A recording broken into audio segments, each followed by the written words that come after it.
Hey everybody, welcome to the Hogwarts Legacy Gameplay Showcase. I'm Chandler Wood, Community Manager here at Avalanche Software, and I'm honored to introduce you to our panel today. First up, we have community guest host, Ben Snow. Oh my god, I can't believe this is happening. Thank you so much for having me. And from the Avalanche team, we have game director, Alan Tu. Hello everybody. And systems designer, Mackenzie Toner. Hi. And finally, just off screen capturing gameplay for us, Andrew Coram. Today we'll be giving you a taste of the open world via broom flight, a deeper look at combat using the Dark Arts Battle Arena, and a look at your personalizable home within Hogwarts, the Room of Requirement, where we may even see some beasts. And we're starting right where we left off in our last gameplay showcase, just outside Hogwarts, which I love that you can walk out of the castle after walking through everything and then just come out here and take off on your broom out into the open world. And Alan, I know that's something that you particularly like about Hogwarts Legacy too. Yeah, I'm a big fan of just being able to hop on the broom and go anywhere. There's something about kind of like the sensation of everything being open to you, and just I love the proximity that I can get to things. I love flying close to the ground, and I kind of wanted to talk about it just because I feel like the brooms are fun for me, not just because of all those feelings of exhilaration, but because they're not just I have a broom and it's done. I actually kind of like some of the mechanics in it. So you see in the lower right, there's a meter there, and occasionally as Andrew's kind of flying up or flying down, you might notice it draining or not. And this isn't the present day where all the broom technology is well known and advanced and everything that we know and love. This is an earlier time where they're still trying to figure out, we're not at the 3000 yet. We're at the 11. So. Oh my goodness, I'm just so speechless right now because this is just so beautiful. The world just looks so. By the way, the broom, is that like the only one, or can you like upgrade that broom to go faster? Yeah, so we have a shop in Hogsmeade, actually a broom shop. And so that sells a variety of different brooms. And it was important to us that the player could customize themselves based on their own aesthetic. So they're purely cosmetic, but if you talk to the shopkeep and help him out, he'll actually sell upgrades. Yeah, and those upgrades will make it so that where normally the broom, you can only fly, you can only go at max speed. It's kind of like a turbo meter down there. You can only go at max speed without the meter going down, kind of closer to the ground. And as you raise into the air, you'll notice the meter drop. And so those upgrades will allow you to increase that distance from the ground. And the broom owner at the sporting goods store in Hogsmeade is trying to perfect the broom and get better at it and know it better. And you can participate that and get better and better brooms through that. I see. And I love that mechanic encourages you to actually explore the world and kind of stay close to the ground. It's not just a travel mechanic, point A to point B. You're not just flying high over everything, although it is beautiful, something I really love doing, but as well, there's lots to explore on the ground, and so kind of keeping you down at the ground level. And to me, it feels like it's got this kind of surfing vibe over the. Oh my god! Like I'm just like I want to snatch the controller from Andrew right now because I want to go to the mountaintop, I'm going to the forest, and to that hamlet, or I don't know if that's how it's called. I think that's what it is. No, it's awesome. We're actually gonna land here, and I feel like that you call it a hamlet is just perfect, just because that's what we refer to it as, and so. We all know from lore that Hogsmeade is the only all-wizarding village within Britain, but we wanted other opportunities to kind of meet other characters out here and to kind of populate the landscape, so it's not just kind of, barren as you leave out this direction and that direction. And so we just imagine these different dwellings, these different smaller locations that wizards might live in out in the Scottish Highlands. And so it's those. And so we refer to those as hamlets, and they're opportunities to learn those wizard stories, how those different locations have kind of like learned to live, what their relationships are with characters at Hogsmeade and Hogwarts. And so they're both quest opportunities out here and a chance to kind of get to know more of the area, even beyond Hogwarts and Hogsmeade that we've already experienced. And you'll also notice on the mini-map, like lots of little icons, and each one of those represent gameplay in the hamlets that you can participate in, whether it's a vendor or different puzzles and challenges or different secrets that exist. Each one of those icons are different opportunities for gameplay. And you'll notice that same thing as we venture out into the open world as well. So when you go out into the open world and you see those icons, whether they're on the mini-map or on your map or off in the distance, those things are opportunities to say, like, I want to increase my inventory capacity. They're puzzles left behind by old wizards, that you can solve that actually grant you those. If you see ruins off in the distance and you visit them, you might find opportunities to actually expand and learn about your ancient magic. And as you kind of encounter different enemies dotted on the landscape, sometimes those characters, poachers or dark wizards, might be hoarding different magical resources that are valuable to you as you're playing the game. So each one has kind of like a way to connect to our gameplay loops and provide different opportunities that just kind of reward you for poking around in. I mean, I right away want to just cover all of those points on the map just by going over there. Well, we've flown on a broom already, but there is something that we haven't done so far, and that is getting on our flying mount. We're going to hop on our Onyx Hippogriff here. The Onyx Hippogriff is our pre-order bonus. Oh my god, there he just like pops out of the back. Oh wait, you can use it as a horsey? I mean, a horse? I mean, that is a horse? Yeah, as a hippogriff, you can totally ride it like a ground mount, and you can lift off into the air. And we tried to make sure that each of those interactions, so the broom's really good at reaching that top speed, at kind of traveling the world as quickly as possible. But sometimes it's really nice to get on the hippogriff because of that ground speed or those transitions. And sometimes it just feels amazing just to be riding around on a hippogriff. Yeah, it really is kind of like, I don't know, it's a great feeling being on it. And it's a great feeling managing those transitions, kind of going from run to fly and just being able to go wherever you want. And we tried to make sure that each one of these things that you can interact with have a unique identity and a reason for being. And oh my god, like I see like different like areas, like a swampy area. By the way, can you go to like entire map anywhere you go? There are regions that are like locked from you? Yeah, as soon as there's kind of a moment where the world kind of opens up to you outside of Hogwarts as a student, and right from that moment, early on in the game, you can go wherever you want. And so you might find more difficult challenges in different areas, and you'll see different spots as Andrew's moving around, like you mentioned the swamp. But we have got like a coast, and we've got different types of environments out in the world just to kind of pepper your experience, reward you for exploring, keep things fresh. All those things exist as we're moving around. So cool. And I love that windmill. It's like so rustic. Like I keep forgetting that this is like 1800s. The Wizarding World we've never really seen before. Like it feels so authentic. Like it's part of it. Yeah, I love this vista too, and I'm gonna have Andrew stop here. We're gonna use a bit of dev magic to change the seasons. Actually, I want you to see what this world looks like covered in snow. Yes, yes, yes, please. I love snow. That's all I want. Oh, wavy. Oh my god, this is so beautiful. Oh my goodness. This is so pretty. Okay, it looks so realistic. Oh my god, it changes the landscape like completely. Oh my god, does it have like actual like gameplay impact, like impact on the gameplay, or does it like it's just the weather of Scotland? Yeah, we really use it as a narrative marker through the game. So as you're progressing through your main storyline, it was important for us to kind of like have those moments that kind of felt like when you're reading the books or watching the movies where, you'll see kind of like the title card winter and now the landscape has changed and you're really feeling that passage of time while you're a student, going through your year at Hogwarts. And I think we wanted to duplicate that. And for me, it's really fun that it's not just on the outside, which I agree, I think it looks really beautiful, but within the school as well. So there are moments like when it reaches certain holidays or things like that, where Hogsmeade reacts to holidays and the school reacts to holidays, and you see the decorations around those environments change. That really helped just kind of make me feel like I'm there. Right. Yeah. And it's not just for the seasons, those kind of vibe things.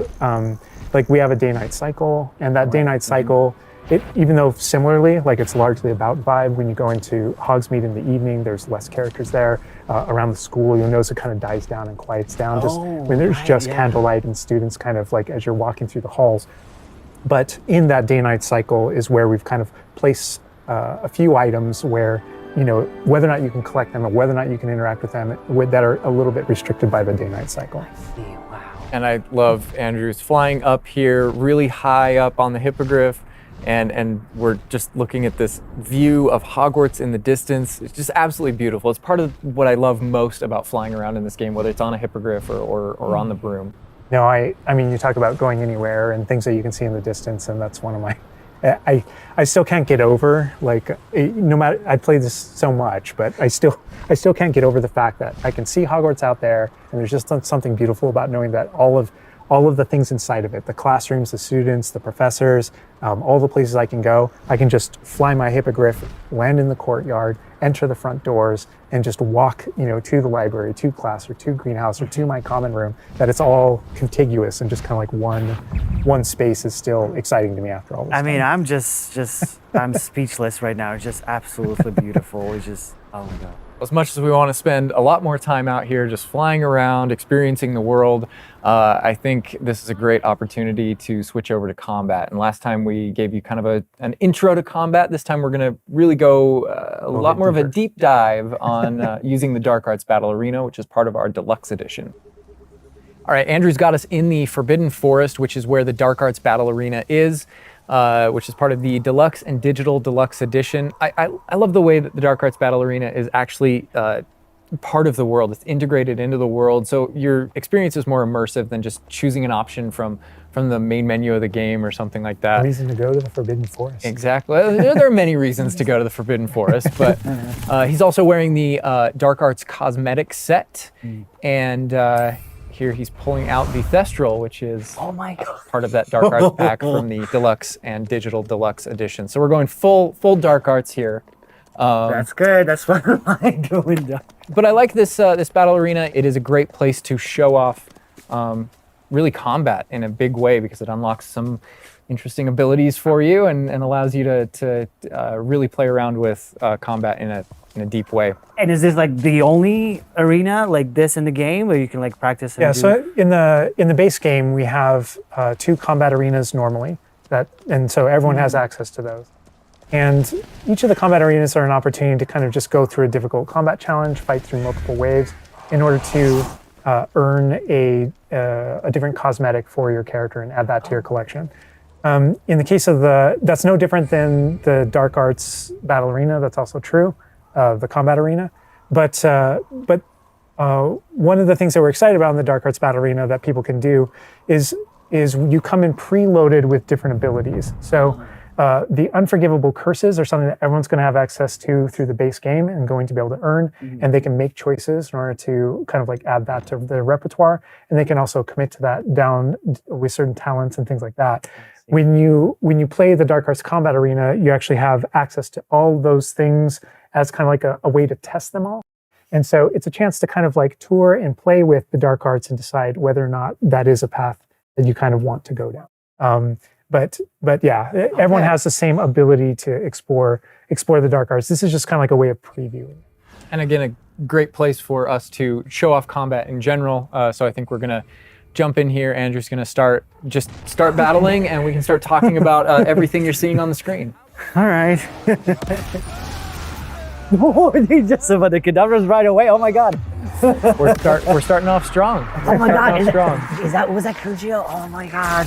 That's so cool. Yeah, so that you'll notice right away, like when we used Avada Kedavra, that guy's health bar went from instant to 0, and we really are trying to honor the way Avada Kedavra works in the game, even in some pretty extreme situations. You'll notice that like the meter takes up a lot longer to a little kind cooldown. of build up as a way to kind of deal with its extreme power, just so that it's still fun to use. And then there's some ways that we'll probably talk about to adjust that. But I don't know. I don't know if there are things on the screen that you just have questions about.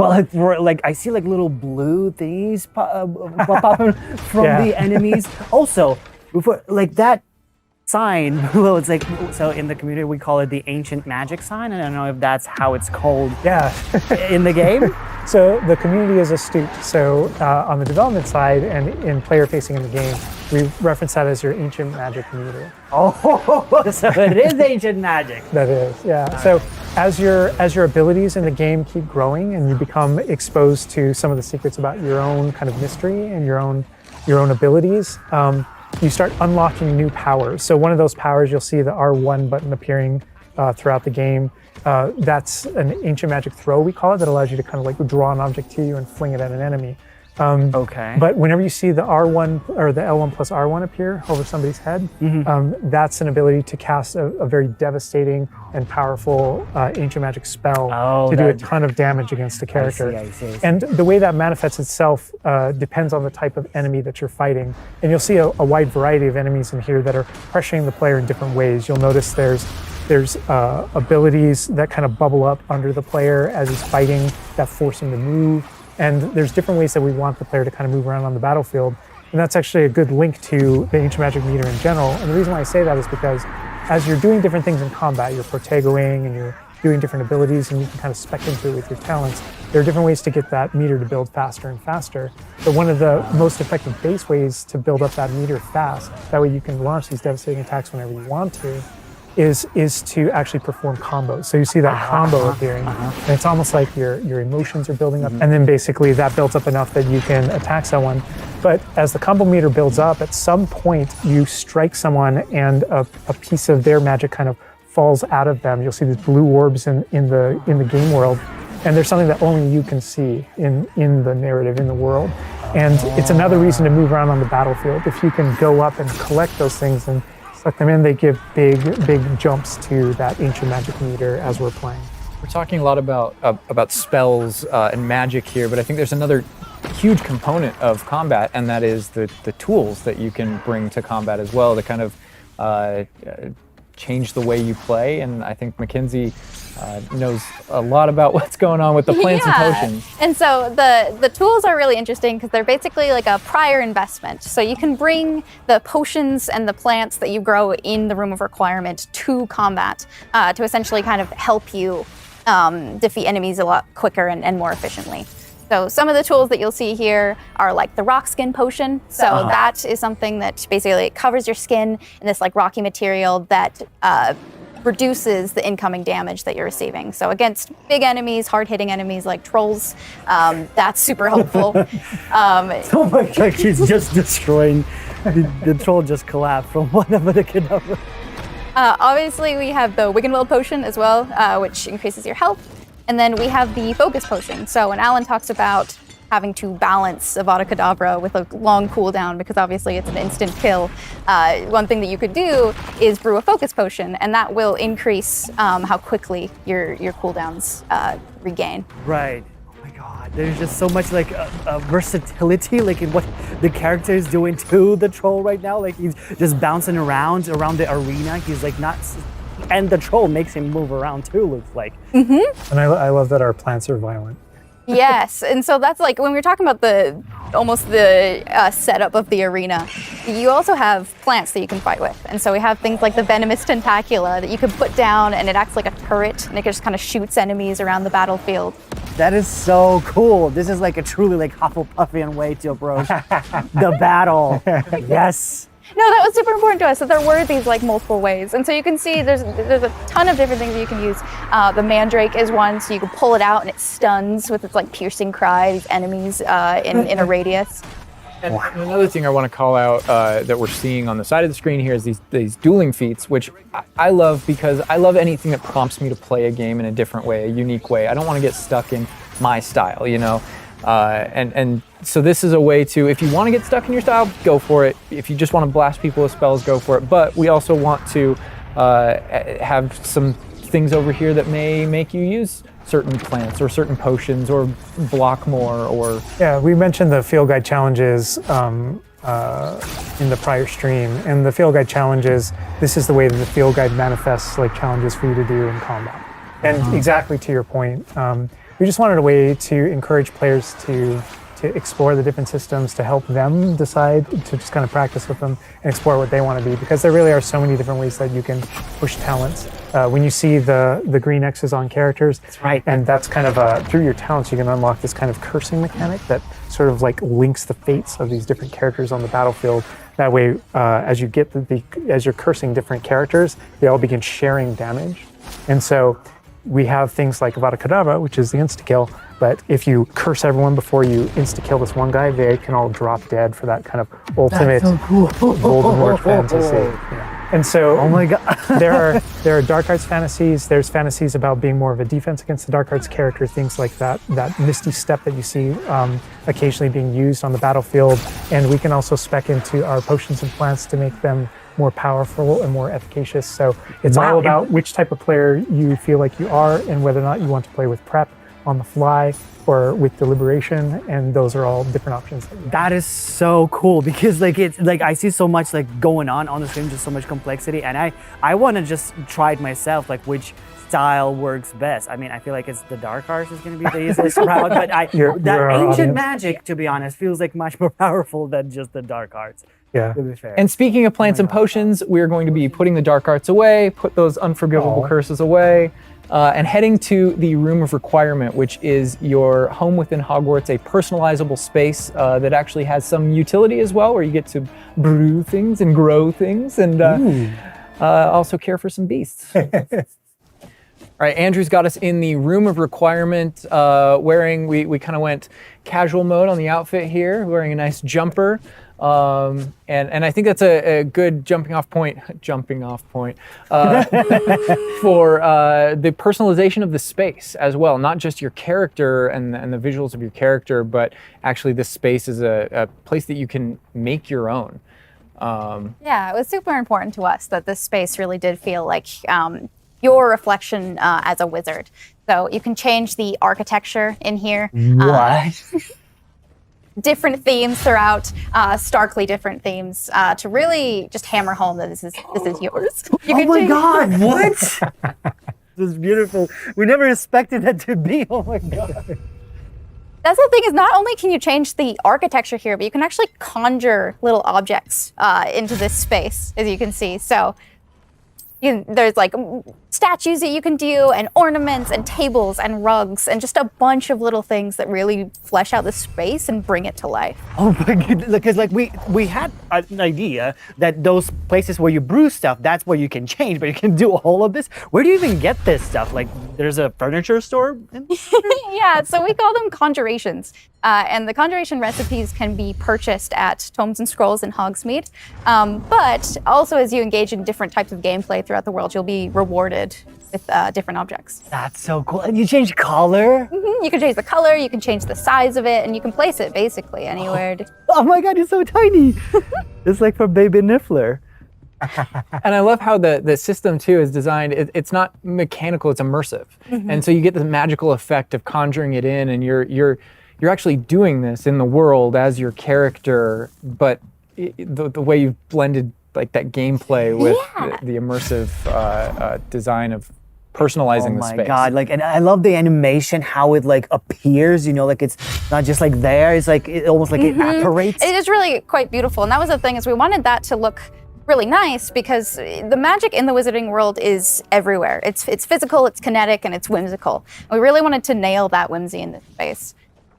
Another thing that I wanted to discuss is that not only can you like conjure things and you can change their look, but you can do that with the utility objects as well. So you can see that we have planting pots and potion stations, and you can change the look of those as well. And these are the areas where, as we had mentioned previously, you'll be growing your plants, you'll be brewing your potions. Right. So while you're also doing these like kind of nurturing based activities, this is also the space where you would bring your gear to be identified and gear to have like rates put on it, which I believe Alan can talk to. Oh. Yeah, we keep bringing up appearance and how it looks, and on a, like in the game, you can look like anything you want to whenever you want to. But the player will be finding different types of gear, that we call it, as you progress through the game. And essentially, we just know that clothes and different items in the wizarding world can have different magical properties. And as you explore and as you adventure and as you defeat enemies, you're going to be finding different pieces of gear that have different abilities, and that can help you in your journey and are a major part of you kind of growing as a wizard and advancing as a wizard. And so There's a huge list. and not all the time, whenever you get a new piece of gear, you don't necessarily know exactly what it does. And so there is a station inside of the room of requirement that you can conjure. It's one of the first things you conjure, called an identification station, where you can actually bring that gear that you're uncertain about and learn what its abilities are. Right, yeah, that's so cool. And then as the space advances even further, and the space will eventually grow its own rooms, and you're going to get new recipes, like Mackenzie's talking about, all these different things keep expanding. And as it expands, eventually you're going to earn what we see here, which is called a loom. And when you set up a loom, it's an ability to essentially customize exactly which magical properties are on your gear and take any piece of gear and adjust its properties and to tweak what it does. And I mentioned earlier that you can make anything look like anything. The collection of appearances, we call it, or cosmetics, we've been referring to it in this stream. Those types of things you can use, and you can apply a look to any other look. So if you get a piece of gear, you put it on, you look like that, but you can change it to look like whatever you want. That's so cool. And like you can just put some ability to this sweater, but then you can just swap that ability. Yep, and appearances you can edit whenever you want in the gear screen. The loom is specifically about applying traits and applying larger upgrades that just kind of grant you greater statistical advantage or give you really specific abilities that blend in nicely with where you're trying to go with your combat fantasy or talents and things like that. Interesting. I'm just seeing that they're just like pumpkin fur, mooncalf fur. Where does that come from? Yeah, and so you'll notice that the ingredients that are used to add traits and to upgrade your gear are based around beasts. So this is where we get into the beast care section, which is inside this vivario. Kind of bigger space on the inside idea. And so you can see here we have a couple of beasts out. We have a graphorn and a mooncalf and a niffler and a neasel as well. So quite a variety. Oh my God, he's just like a big puppy. They're so they're cuddling. Oh my God, they're together. Oh, that's so cute. They're adorable. And so part of beast care is petting them as well, but feeding them too. And so once you do those things, that's when they feel safe enough that they'll give you their magical ingredients. So mooncalf fur, niffler fur, etc. That can then be used in your gear. That is like so like intuitive because like you know that makes sense because when you touch the animals, you get some fur leftovers. That's so. Oh my God. Yeah, and we really want to hammer home the fact that this is like a home that you're making for them. So in the overland, you can find these beast dens and rescue these beasts. Part of doing so is brushing them and feeding them food as well, and to build that relationship with your beasts. In addition to be able to care for beasts, you can actually conjure things in this space as well. The house, the cottage. Yeah, right. And so we have like a lot of little ornaments in this area, and a lot of them are purely cosmetic, but they look really cool. Again, it's the personalization of this space. Oh my goodness, no, this is like, I'm gonna spend 8 hours just designing this whole area to personalize. This is like cool, it's like you have this little play area, like a personalized fish tank, so to say, just for the creatures. I love it. Yeah, no, totally. And there's like a decoration aspect, but there's also, we were saying inside as well, is there's a utility aspect to it too. So as you progress in the game and you're able to purchase more conjurations, you're able to speed up your process. So one of them, for example, is the food processor, which allows for the beast in the space to automatically get feed, so you don't have to do it manually. And so you're really building the progression for yourself here. In addition, there's also a toy box where you can play with your beasts. You'll see here, yeah. So you can, there's a bunch of toys in it, and each beast has their own favorite toy. So as you can imagine, the mooncalf really likes the moon ball, or the neasel, as like a little cat, really likes to chase the yarn ball as well. Right. And they're super cute. Oh my God. Watching them, it's so cute. And the big thing we really wanted to hammer home is that the world is a dangerous place. And so by going and rescuing these beasts and bringing them back here and caring for them, you're really helping them out. There's poachers in the overland who hunt these beasts for their material. So instead, you're caring for them. You're giving them a home. Right. Oh my God, this graphorn is just gigantic. But he looks like my dog. He looks like my dog right now for sure. You could actually name them as well. So like your dog. So getting back into that personalization, you know, yeah, we didn't want you to just like throw in, oh, here's a Graphorn in here. Like, this can be named whatever Andrew's about to name them. Bruce. It's a good name. You know, we've created this really nice space, and you can get additional vivariums, correct, to different kind of aesthetics and looks to where you're keeping your beasts and caring for them. Progression is a big part of this space as well. So as you progress through the story, you will unlock more vivariums. So as you can see, this one's quite meadow themed, big, open, bright. But there's other ones, say like a swamp that you might encounter. And it's really a visual effect to and more space for your beast. Oh, so it's like those, so when we're inside the room requirement, there's like on the left, there's that moon glow from one entrance and then some shrubbery going on in the right. Is that what you're talking about? Yep, that's exactly it. Ah, oh, you put trees in here too. Oh my goodness. And another thing with the beast care that I think is great, you know, tying back to this same kind of thing that you did with like the broom, where the broom is not just a method of travel, it's actually built in and integrated into the world. In the same way, like beast care isn't just this added element. You're not just throwing it on top. There's really this like narrative and integration to everything connects. So as you progress through the missions, you'll expand this space. As you earn resources, you'll go into Hogsmeade and use them to unlock the gameplay here and unlock new conjurations and different things to play around with. In the open world, it's in those different environments, like the different combat and conflicts and bandit camps and different things like that exist in the overland. Those things are what hold recipes that exist in the loom. So all these things have a way of connecting. Moonstone that you find out in the world is the resource that we use to conjure everything that's found throughout the world. Forageables are used for recipes. So really everything's like a cycle and keeps you coming back. But even with the story that's being told too, I think people know who Poppy is and that she has a particular affinity for beasts. Yeah, I mean, I think everything we're seeing here, you know, you're going to be venturing out into the world, and this is just kind of the tip of the iceberg, even of kind of like your interactions with beasts in that narrative. So, you know, you bringing up Poppy, there are more kind of mysteries to discover and things to discover out in the world that have to do with her and that have to do with caring for beasts. And so different characters have their own stuff that just kind of make this all just kind of like the beginning of your journey.